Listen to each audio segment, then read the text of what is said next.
I'm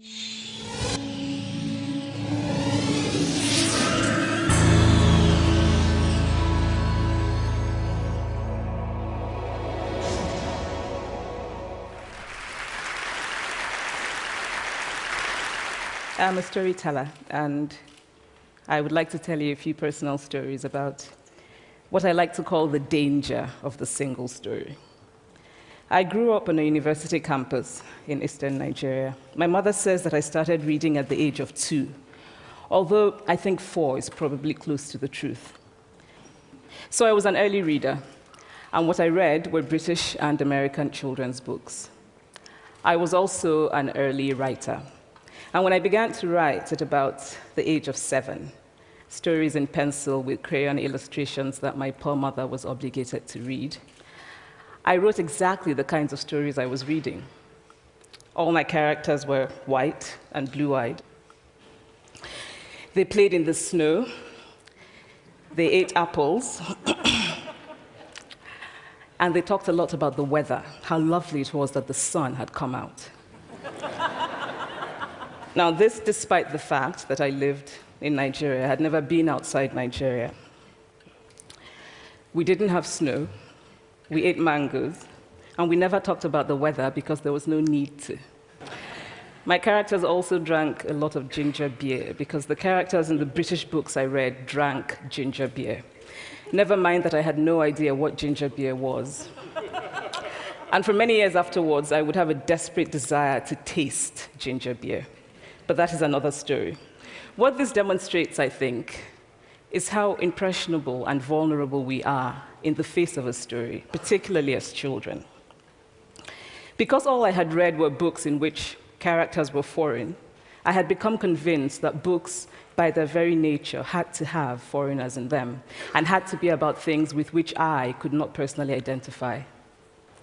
Now, things changed when I discovered African books. There weren't many of them available, and they weren't quite as easy to find as the foreign books. But because of writers like Chinua Achebe and Kamaralaye, I went through a mental shift in my perception of literature. I realized that people like me, girls with skin the color of chocolate, whose kinky hair could not form ponytails, could also exist in literature. I started to write about things I recognized. Now, I loved those American and British books I read. They stirred my imagination. They opened up new worlds for me. But the unintended consequence was that I did not know that people like me could exist in literature.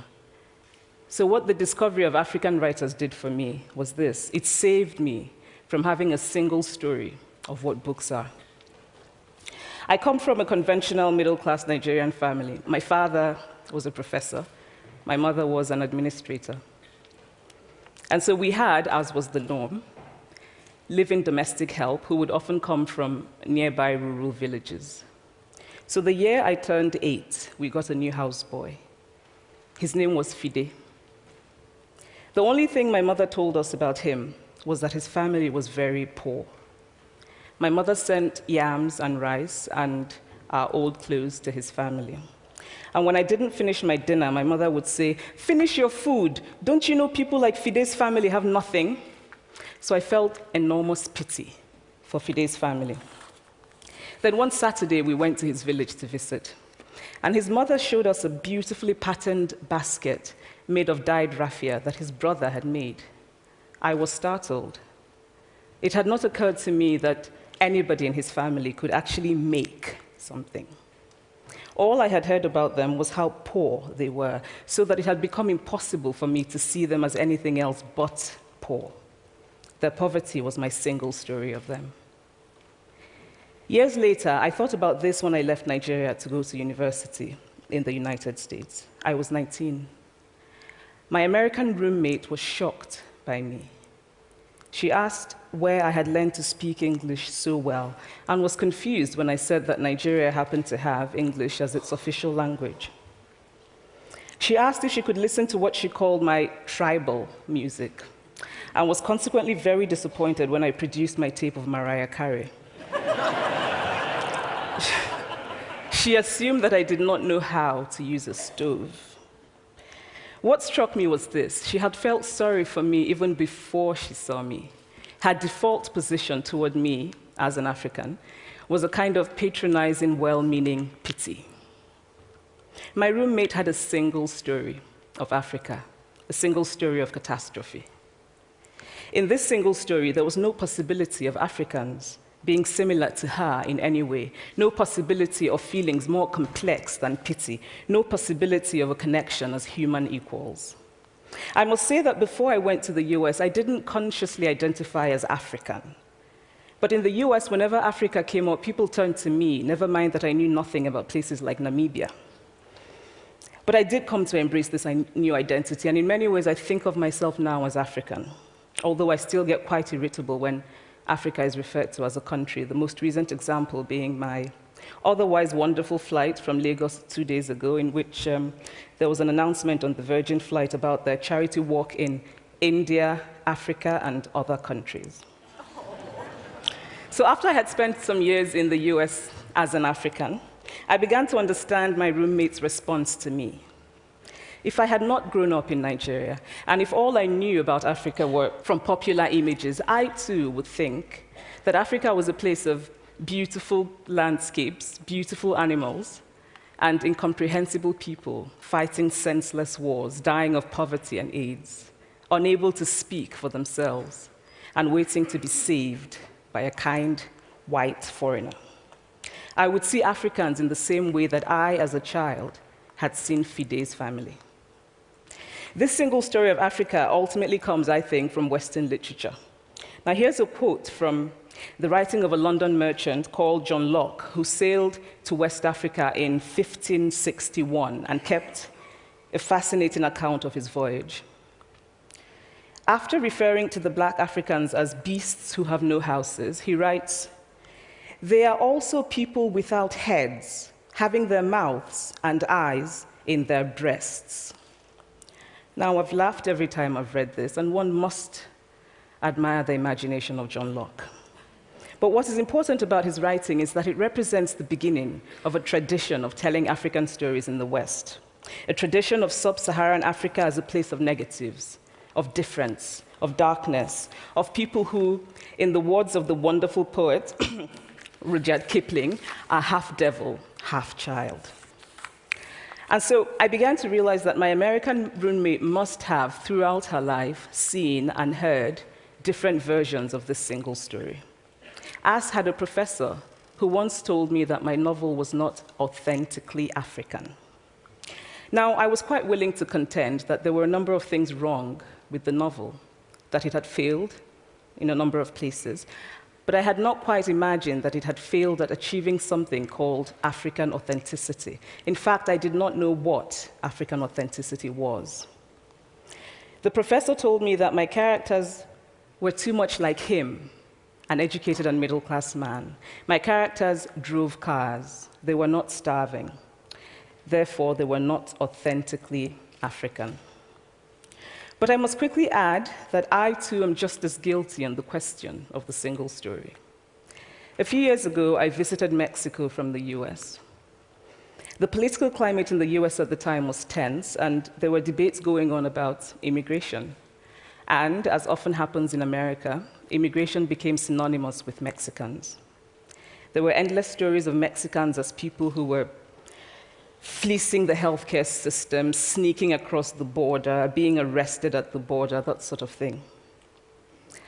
I remember walking around on my first day in Guadalajara, watching the people going to work, rolling up tortillas in the marketplace, smoking, laughing.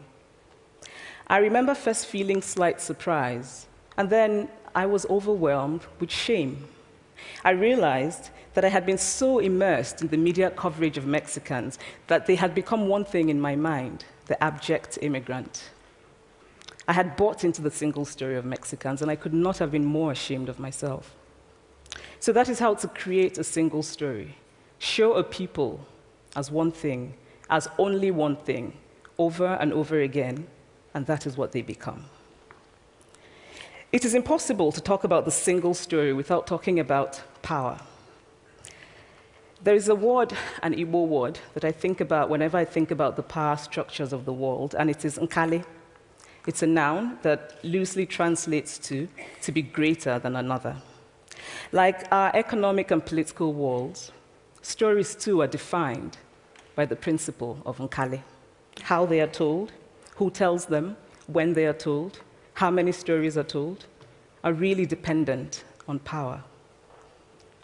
Power is the ability not just to tell the story of another person, but to make it the definitive story of that person.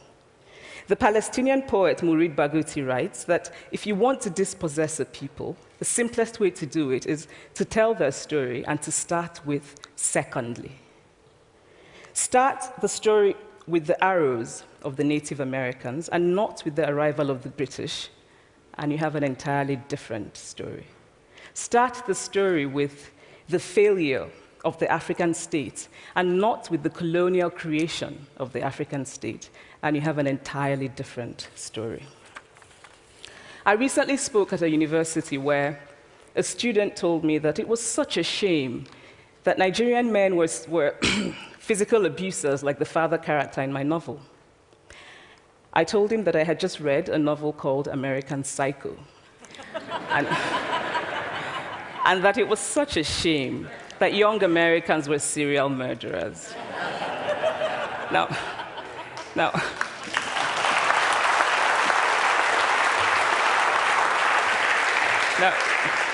obviously, I said this in a fit of mild irritation, but it would never have occurred to me to think that just because I had read a novel in which a character was a serial killer, that he was somehow representative of all Americans. And now, this is not because I'm a better person than that student, but because of America's cultural and economic power, I had many stories of America. I had read Thailand, Updike, and Steinbeck, and Gateskill. I did not have a single story of America. When I learned some years ago that writers were expected to have had really unhappy childhoods to be successful, I began to think about how I could invent horrible things my parents had done to me. But the truth is that I had a very happy childhood, full of laughter and love, in a very close-knit family. But I also had grandfathers who died in refugee camps. My cousin, Polly, died because he could not get adequate health care. One of my closest friends, Okoloma, died in a plane crash because our fire trucks did not have water. I grew up under repressive military governments that devalued education so that sometimes my parents were not paid their salaries. And so as a child, I saw jam disappear from the breakfast table. Then margarine disappeared. Then bread became too expensive. Then milk became rationed. And most of all, a kind of normalized political fear invaded our lives. All of these stories make me who I am.